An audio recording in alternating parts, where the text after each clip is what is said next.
Hi Bodcasters, it's Rich here. We're currently taking a short break while we get everything ready for the launch of Season 5. We didn't want to leave you hanging, so over the next few weeks we're going to be bridging the gap between seasons with a few of our favourite past episodes, plus a couple of bonus podcasts sprinkled in.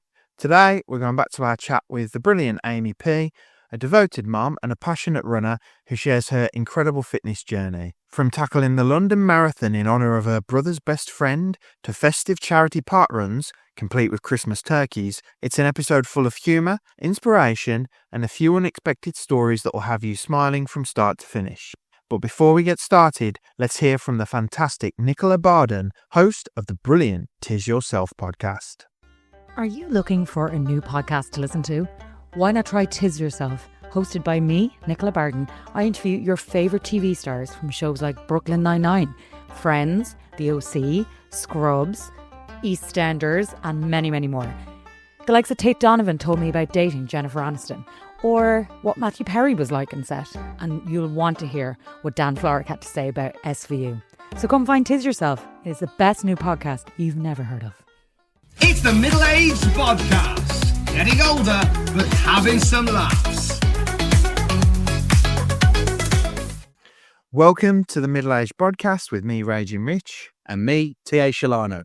And T.A., we're back. We have another guest episode. We do indeed. We are joined today by none other than Aimee P. Hello, Aimee. Hello. How are you both? Yeah, I think we're okay. Welcome. Thank you for joining us.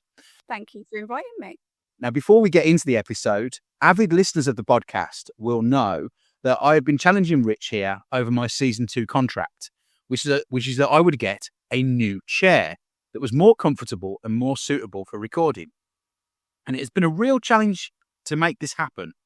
But I am delighted to announce to listeners that Raging Rich has bought a new chair for himself, which means I now get his old chair that he was using, and I no longer have to sit in a deck chair. It's the feet down, floor, well, whatever it is. It wasn't comfortable and it wasn't great recording in terms of bringing the best out of my back during these episodes. I thought you were going to say your talent. Well, my talent was just a given, as you well know. So I'm pleased to say today I am able to record in comfort, and we are still pushing him to do the satay, which he's promised to cook. So it's one down, one to go. We'll give you an update on the satay because there might be some progress with that. Okay, I look forward to it. So, Aimee, now over to you. If you want to sort of start by telling us a little bit about yourself and your fitness regime. Oh, goodness. So I am Aimee. I've just turned 40, the dreaded 40 middle-age bracket. So fitness-wise, I have just got back into running after having a little boy. So he's 2.5 and I've only just got back into running. And then alongside that, I do a workout with Rich and T.A, who is my motivator and who keeps me sane in this crazy world. And I do that a couple of times a week and then run a couple of times a week. Do you know what? I really, really enjoy it. Excellent. Obviously, as you know, Aimee, I have also a mutual love of Rich T.A, who's had an awful lot of mentions during podcast episodes, actually. So he'll be thrilled that it's not just me talking about him and that you talk about your sort of joy for him, I think, as well. There's one thing I'd like to point out, actually, to listeners who may recall from Season 1, we referenced somebody whose 40th birthday it was and who was actually going out that day to do a park run. I can now reveal it was you we were talking about. Now, that's a different level of motivation to go out on your 40th birthday on a park run. Do you want to tell us a little bit about that? So I get up Saturday morning, set the alarm for 7 a.m. and go across to Wolverhampton for the park run normally. And I thought, you know what better way to start the new decade than getting up and doing a park run? Because if I don't, I'm going to be really, really disappointed in myself. So I set my alarm went off. My partner, Kev, said, well, you know, what are you going to do? Are you actually going to get up and go to park run? And I said, yeah, of course I am. So I got up and I started getting ready. And I said, you know what? You could come with me because it's my birthday. And you could bring the little one and you could come and cheer me on. And he looked and he went, no, I don't think so. And then he looked outside, the weather was dreadful. He said, no, I don't think so. I think I'll just stay here. And I said, no, come on, we'll have a good day. We'll go and stop and have breakfast and coffee and it'll be a nice morning. Anyway, I got ready. Next thing I know, he's come downstairs. He's got himself ready. He's got the little one ready and he's coming with me. So we all go out. I go off and do park run. He walks the little one round and it then absolutely starts to chuck it down with rain and he gets absolutely soaked. So he's now cold, wet, miserable because he's had to get up at 7:30 on a Saturday morning, which is his lying day, and he's not even run. And as a former runner, he's had to stand and watch everybody else run, and he's not even had the benefit of enjoying that himself. He's just had to stand there and get soaking wet. So he was a little bit miserable. But then I bought him a cup of tea and a cake, and he was fine. And it was actually a really good morning. And then we went out for a meal on the evening, and that was my 40th birthday. So did you think then that you could have the meal on the evening was kind of like a reward for that out in the sort of misery and actually doing that run that most people wouldn't have done on their birthday? Yeah, absolutely. I had a dessert and everything afterward. I'm sure Sean T wouldn't mind.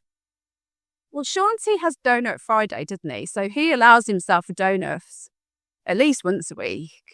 So, and this is what I really like about him, the fact that he's just realistic in the fact that, do you know what, if you want something bad, you just have it. He's not one of these that's always eating green stuff and fruit and veg and never treats himself. So if he can have Donut Friday, I can definitely have a dessert on my 40th birthday. I agree with that. I just find it amazing. You've never told me in all the years I've known you and you've been doing Sean T that he has Donut Friday. Now, you could have sold it to me much better than you have over time, and it's taken Aimee bringing it up. Well, yes. The only difference with that, Rich, is you'd eat the donuts, but I don't think you'd still have any interest in doing Sean T, which wouldn't really be his point. But that is point. His kind of point would be reward yourself with a donut if you're doing these routines, not would you like to eat something worse for you that you normally eat, Rich, and not do the routines. That's a fair point. I'll take that. Aimee, you mentioned that you obviously enjoy the running and you do the Sean T program. Are there any fitness activities that you don't enjoy or you try to avoid? Probably cycling. I like, so a lot of the guys that I run with, because I run in a running club, and a lot of the guys that I run with have kind of progressed from running to like triathlons and duathlons, and they've gone out and spent a fortune on bikes, and that just doesn't really interest me. I mean, I love swimming. I'm not a member of the gym now, so I don't go. But the thought of getting out and going on a bike ride for fitness just doesn't really interest me. But they do them and they absolutely love them. They've really got into them. It's just not something I can really get into that much. Plus, I don't even know where I'd store the bike. Our garage is full already. I've got nowhere to put it. So that kind of, unless I get a Boris bike, the Boris bikes that you can pick up out of Birmingham City Centre. I could get one of those maybe, but I don't think they're going to be too comfortable. You talked around, obviously, the Sean T, which is normally something people obviously generally do at home themselves, but then you've talked about being part of the running club and the park runs. How do you find the difference between sort of working out on your own versus being part of more of a community of people? So I can work out on my own with Sean T because he's there, he's on the screen, and he talks to you as if you're in the room, and he really makes you feel involved as if you're in a class. So you don't feel like you're on your own. I couldn't run on my own, and I didn't really get into running properly until I joined the running club.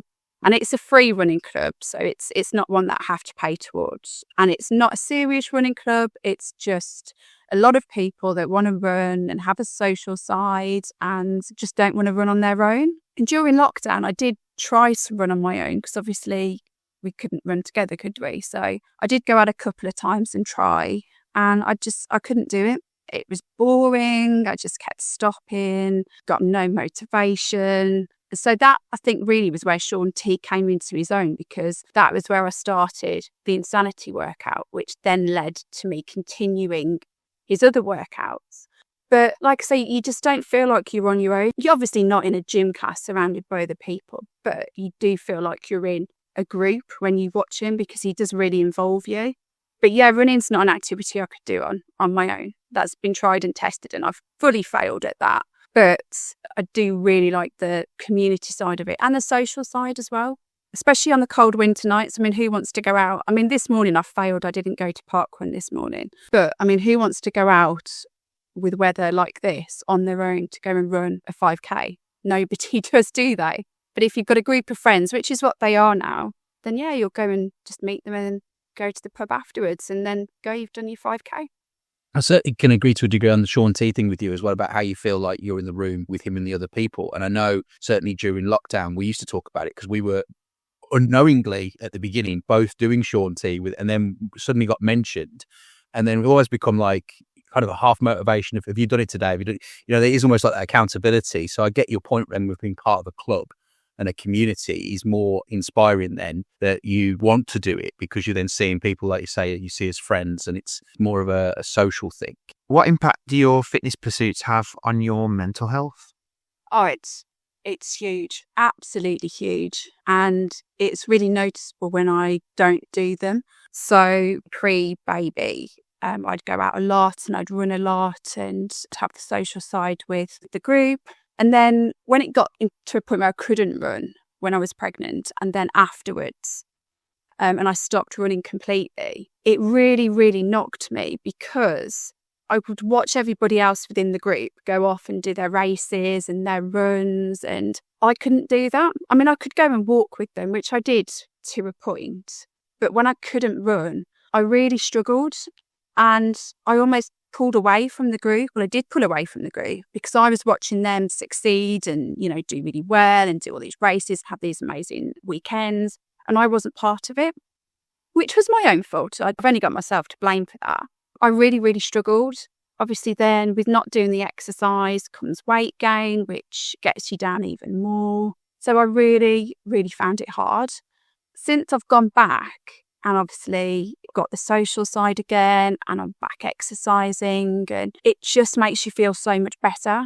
And also if you've had a really rubbish day at work, or the little one who drives you up the wall, if you just need a break from the chaos that is family life and you just want to go out, not think about it, not talk about it to anybody and have normal conversation with adults, it's fantastic. And that is what I've needed, I think, for myself, just to get out and do something that was just for me. My other half does it. He goes and plays pool kind of 2-3 times a week. So he had that, but I'd almost refuse that to myself. And I don't think it was really helping me mentally or physically, because I was just gaining weight, which then made the mental side even worse. And so I just said one day to him, I said, look, I need to start going back out. I need to get out there. I need to get my life back, as in fitness life, as in leaving the house, not doing a workout in the house. I needed actually to leave the house environment. It's been brilliant. I feel much, much happier. Feel much more motivated just on a daily basis, because I know if I have a really bad day, I can just put a message out to the group and say, right, does anyone fancy a run? Someone will say, yeah, up for a run today. And then off out I go, and you just cut everything off and shut everything out and go and have a good 30 minutes of fresh air. I mean, that sounds really positive. And I think it's interesting that how you're then trying to obviously find that time to balance out family life and a young child, when before you could just obviously perhaps do something more easily, of how you manage that and what advice I suppose you'd give then other people about making that time. It's hard. It's really, really hard. And I was one of these naive women who thought, oh, it's fine. I'll just go straight back into it. It won't be a problem. It is. It is a problem, and it is hard. And in terms of home workouts, one of the best things I had was a playpen. And I put the playpen up and I put the little one in it, put him some toys, and he goes in the corner of the room. I put the TV on, do my workout, and then he watches me, and then he'll run on the spot and do his exercises. And then I've taught him how to do squats, so he started squatting, and now he can jump, so he does some jumps. But I can do that because he's in the playpen, he's safe, and I could do my workout. And then as for finding the time to run outside of that and outside of work, it's just a case of my other half just, I don't want to say letting me, but taking his fair share of looking after the little one, really. And he's happy to do that because obviously he has his hobbies. Without that, I couldn't do it, because then have to rely on grandparents to look after him, which I'm sure they would, but they already look after him when I'm at work. So without Kev kind of saying, yeah, okay, you go off and do what you've got to do, I don't think I would have the time. But I reference a really good motivational talk that T.A. introduced me to months and months ago by a well-known Hollywood actor who said, do you know what? There is always time. If you don't think there's time, make time. And if ever I think to myself, I haven't got time for that, no word of a lie, I will replay that talk on YouTube and it motivates me because he's absolutely right. Do you know, sometimes you have the time, you just don't want to make it. So that was a brilliant speech. And I'm sure you've probably referenced it. I think I have referenced it actually.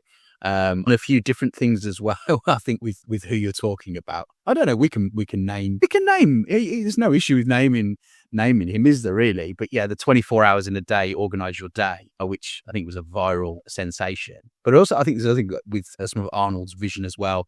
I've taken on board recently is you have to sell what you're doing, which is all the people I've been bugging to buy my book will know. I've suddenly turned into a really dodgy salesman. But there is some really good points around the making time, and it is easier not to do something that you think, your physical fitness. It is easier just to sit in front of the TV or whatever. But if you make the time, it does make a big difference. I mean, obviously we've mentioned quite a bit on episodes. I've been suffering with clamp pot knee, as I think you're aware, which has not been great at times where it's interfered a bit, and hopefully sort of recovering from that. Yeah, I think motivating yourself and making that time is crucial. Can I just say thank you for not doing any of the Arnold quoting with your impression of him? I'm fighting it because Aimee also mentioned Boris. And as you know, that's another one of mine. And I'm deliberately trying not to spoil these episodes with terrible impressions. I really love the Boris impression though. Maybe don't encourage him, please. Don't spoil your episode, Aimee, with me doing an impression of Boris. I knew when you mentioned Boris bikes where you were trying to get me to go there. I didn't even think of that till you just mentioned it. One thing Boris and I have in common is I don't think our book sales are doing very well. Well, hang on a minute. You can't say that about your book. It's been doing really well. It's done far better than expectations you set yourself. Yeah, I'm joking. I mean, I just know his book has come out and obviously I don't think it's done too well. It's just a bit of, I don't know. I am genuinely very pleased. It was that or an impression of him. And I know which you'd prefer. Aimee, how would you compare your fitness goals now in your 40s to when you were younger? Well, they've changed. I mean, when I started, the whole way I started running was I'd always gone to the gym, not really known what I was doing, just been running on a treadmill thinking I was doing really well, but not really getting anywhere. But I started running because I sat and watched the marathon at the 2012 Olympics with my dad. And I watched it and I was just so amazed by these people that are just so dedicated and motivated to something that they were going and running this marathon. And the times that they did, they're just so incredible. And I thought to myself at the time, do you know what? I don't really have a goal. I didn't really have a particular hobby other than kind of going to the gym. And I'd given up a lot of sports that I used to play when I was younger. So I wasn't really doing anything. And I kind of sat there and said to my dad, do you know what? I'm going to run a marathon. And he looked at me and laughed and went, yeah, okay, of course you are. Yeah. This really patronising tone, when they pat you on the head as if to say, oh, yeah, lovely, of course you are. No, I am. I'm going to go and run a marathon. And he said, okay, yeah, brilliant. You go and do that then. And then I found the running club. So my whole goal from then was to run a marathon, which I did in 2017. And then after that, my goal was to just run another marathon and get a better time. And then I have an ongoing goal to get a specific time on a half marathon, which was under 2 hours. And I came really close at 2:01 and I haven't managed to do that any better since. But obviously life's changed now, and it's not so much an age thing, it's more just a lifestyle thing, as in now I've got a child, which I didn't have before. I don't have the time that I did before to dedicate to the goals I previously had. My goal, I suppose, now is not so much to run a marathon, but just to run and do fitness to a point where I can keep myself healthy and try and avoid this over 40s, midlife weight gain that I keep seeing about. Because the problem is when you get to a certain age, your algorithms on the internet and social media just come up and give you sites for, oh, you're over 40, how to avoid over 40 weight gain, exercises to do for over 40s. And so really anything I can do just to try and beat that, or try and keep it in check and just keep myself healthy as I get older, ready for when I hit the dreaded 50s, just to do it, do something when I can, not feel guilty if I don't do something. So like this morning, I haven't been to park run. Normally, pre-child, I would be really, really annoyed with myself because I haven't been. But this morning, I was just tired. So I just turned my alarm off, didn't get up. And do you know what? I don't feel guilty because the goals have changed. And now it's just trying to fit in exercise when I can, because life's a lot busier.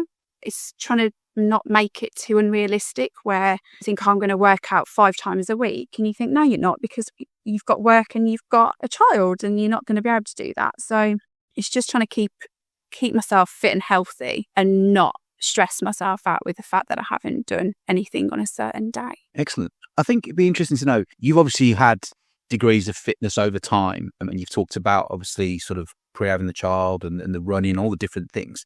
So you're somebody who's been quite into fitness for a long time. What sort of advice would you give to somebody who wants to improve their fitness levels, who maybe hasn't been as active in some of these things over time? What advice would you give to somebody who's starting out? It depends what they want to do. And I think if you want to start out and you want to say, go running, I would say find your nearest park run, which is every Saturday morning at 9 a.m. and completely free. And you've got people of all abilities there.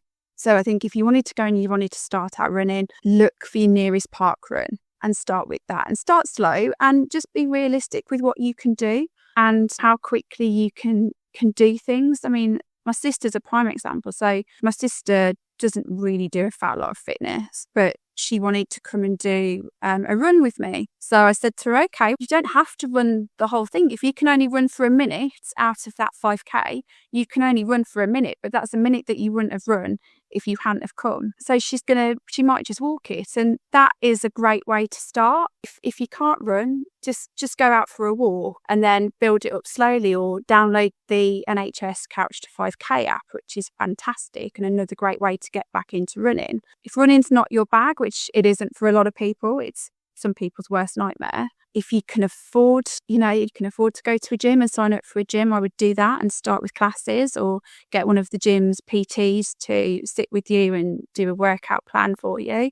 And if not, there are so many different people on YouTube that you can follow who do workouts from beginners to kind of intermediate to advanced, and they're all free. So you could just maybe get those and do those at home if you don't have the time or, money to go out and sign up to a gym. There are ways you can do it. And I follow people on YouTube, and there's one girl in particular who is really motivational. She's got 2 kids and she's absolutely brilliant. She does a lot of home workouts, which are as simple as walking on the spot for half an hour and really low impact stuff. But it depends what your goal is. What do you want to achieve by starting out with fitness? But I would just say do it, because the health benefits of it and the mental health benefits of it are huge. So I think if you're thinking about it, just go and do it.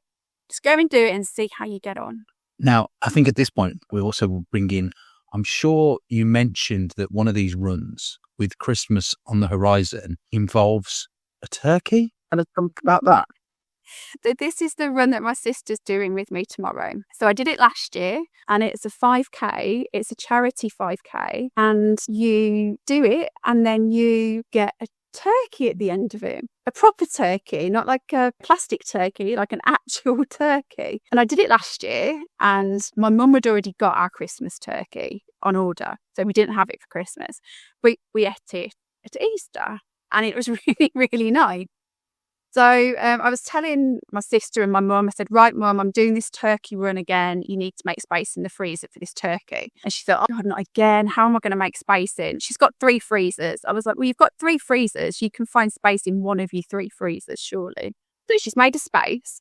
And then my sister sat there and she said, I quite fancy getting a turkey. And I said, yeah, but you've got to run for the turkey. They don't just give it you. You're going to have to actually do this 5K to get this turkey. And she went, yeah, okay, well, how do I sign up? And I said, yeah, but you don't run. What are you going to do? And she went, no, I'm going to start. I can just walk it, can't I? And I said, well, you can. I said, but is it just because you want the turkey? And she said, well, yeah. So we could just go and buy a turkey at the shop. And she went, no, I really want to do it. So she signed up for it last week. So my mum's now got to find space for 2 turkeys. I don't know how she's going to do that because these turkeys are actually quite big. But we'll see. We'll see how we get on. So tomorrow, in the middle of Storm Bert, we are going to be running 5K at 10 a.m. in Wolverhampton for turkeys. That's impressive. That's a lot. And that's an awful lot of effort for a turkey during this kind of weather. I think we'll also gloss over why on earth your mum's got 3 freezers. Hoarder. She's a hoarder in terms of stuff and food. Okay. Obviously, normally when people have got spare freezers, it's in programs and it's usually not very positive. But I think we'll accept that's not the case. Are you implying that Amy's mum could be like some form of Dexter or some? So what are you keeping in its freezers? I've got to go make space now. Where are we going to put the bodies? To be honest, I don't know how my dad survived not being in there. The amount he winds the Repost over the years. I bet she's considered it. Speaking of going back to your dad there for me, because you said when you talked about doing the marathons, he was, shall we say, a little bit skeptical. What was his reaction when you did achieve these goals? He was, that's it. He really had to eat his hat because he really didn't think I would do it. He was really, really pleased. And what's quite comical is, so it was London Marathon that I did, and I put in for the ballot. It was the first time I'd ever put into the ballot, and I got in. Which, if you know anything about London Marathon, people can try 6, 7, 8, 9 times and never get in. So the fact that I got in first time was crazy. Maybe it's fate's way of saying, yeah, you really have to do this marathon and prove your dad wrong. But they came down on a spectator coach because they didn't want to get the train. So they came down on this spectator coach, and the spectator coach drops you off at Tower Bridge, which is, I think it's just about mile 13. So they told me where they would be. So I slowed down on Tower Bridge to look out for them, looked everywhere, couldn't see them, finished, had the rest of the day in London, then went back home on this spectator coach. And when I next saw them, I said, well, where were you? I was looking for you. And the time that I ran past Tower Bridge, they'd gone for coffee. So they'd gone all that way, and all they saw was the back of my head as they were coming back. Dear me. Oh, that's shocking. That really is shocking. So it was quite comical, and never actually saw me. But it was really good because actually I didn't have to. I ran it for a charity. I didn't have to because I didn't obviously get a charity place. But I ran it and raised money for the brain tumour charity. I think I raised about £1,700. And that was on behalf of a really good friend of my brother who had been diagnosed with a brain tumour in his early 20s. And he passed away sadly last year. And I think it meant a lot, actually. It certainly meant a lot to my brother that I'd chosen to run it on behalf of them. And I didn't actually have a charity place. There was no need for me to do so. But I thought, do you know what? If I'm going to do this, I really want to do it for a reason as well, not just for me. So I think it meant a lot, both in terms of me actually having run it, but also both in terms that we'd been able to give a little bit of money to the brain tumour charity. And I did say to James when I kind of put the idea to him, I said, look, I kind of want to run and raise a bit of money to help those in need of help. Who is the best charity for me to raise money for? And he actually said, you know what, the brain tumour charity have been fantastic with me, and I'd like you to raise money for them. So it was on James's behalf that I raised. It was his advice and suggestion that I raised money for them, and it was good in more than one way. Really, it meant a lot to us. Oh, well done for that. That's a great achievement, and great that you could do that. Thank you for sharing that story, Aimee. And as T.A. said, I think it's really good that you found a charity to run for as well that also had a personal connection to you. And we both commend you for that. We'd just like to ask you what your fitness plans are for the future. Just keep doing the Shanti workouts, keep doing the workouts, and hopefully get back up to running races and hopefully get back up to kind of distance and hopefully meet that sub-2 half goal eventually. But also I really wanted to do, so there's a run out in America it's at Walt Disney World, and it's called the Dopey Challenge, and it's a 4-day weekend, and you run a 5K the one day, You run a 10K the next day, you run a half day the next day, and then you finish the final day with a marathon. And that is my goal. I don't know if I'm going to achieve it. I've done 3 of them. I did the 5, the 10 and the half a couple of years ago, but I didn't manage to do the marathon. But my goal is to do that. Whether I'll get there, I don't know. But that is, I think that's a goal I'd like, but maybe won't achieve. Well, I'm going to try. Don't talk yourself out of it. You can achieve your dreams. Your dad was a naysayer, and you said, I don't listen to you. I will achieve it. And you did. Well done. Follow-up. Just start using Arnie impressions. Terrible. Be your follow-up question. Could do with Arnie being there in my ear going, What's your follow-up question? Well, I just wanted to know why they called it the Dopey Run. I get it's probably based on Dopey from Snow White or something, but I wondered why they're giving it that kind of name. because you've got to be dopey to want to do it. I suppose it wouldn't be much good if you were sleepy. But well, I mean, that is a goal certainly to aim for. I think, yeah, definitely. With Christmas now just on the horizon again, it's a time where people often drift off and whatnot. What is your advice to people to sort of beat the sitting around at Christmas and piling on the pounds and then trying to do something in January? Don't do it, because January comes and then you put more pressure on yourself. Eat what you want at Christmas, but just keep the fitness up. Even if you have your Christmas dinner and then you go out for a walk, just don't leave it all till January, because you know what it's like. January comes. January is a depressing month as it is. You don't want to sit there and think, oh, I've done nothing over Christmas and I've piled all this Christmas weight on. Just keep it going. Even if it's just you go out for a walk, or, you know, you walk the dog, but you walk an extra lap of the park. Just keep it going, because otherwise it's going to be so much more difficult. And it is hard. I mean, there is a Christmas Day park run. Wow. In Warsaw, they do a Christmas Day park run, and it is really well attended as well. And everybody wears Santa hats and dresses up. It's really light-hearted. I've never made one. I've always had the intention of going to one. I've just never got there. But Boxing Day, I start Boxing Day. So I'll do something Boxing Day, get up and do a workout. And then, just go out for walks. But if you're with a club or group of people, just all meet up and then go for a drink afterwards, a Christmas drink afterwards. But don't stop, because it makes January so much harder. And I'm going to have to bring this story in at this point in terms of sort of motivation for what, obviously for what you do. So Aimee and I were at a social event earlier this week for a mutual friend's birthday for some drinks. Nothing out of the ordinary, was it? It's kind of a midweek small number of drinks in Birmingham city centre. Mrs. Shelano was slow cooking a nice dinner. So I was, clearly not going to have anything to eat. A couple of drinks and I was going home. Yeah, I think Aimee was also going to have some food when she got home. However, a number of the other people there, including the person whose birthday it was, ordered pizzas.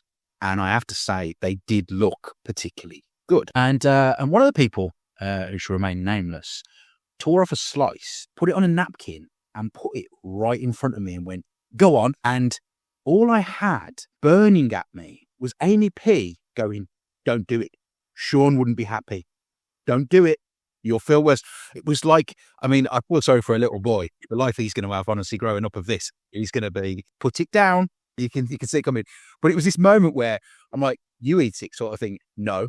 And I looked and I was like, if I eat this pizza, guys, we will do this recording today and Aimee P will be so smug that I'd given in, right? That I managed to somehow, I don't know how, because it was so close on the table in front of me, rejected this pizza slice. But it was heartbreaking to watch them take it away and it was just going to be thrown in the bin. But at least it showed my commitment to the podcast and not allowing Aimee to call me out in this episode that I'd given in. You're right, I would have been so smug, because I didn't have any either. So it wasn't like I ate the pizza and then made you feel bad. I didn't have any either. And I would have been smug, you're right.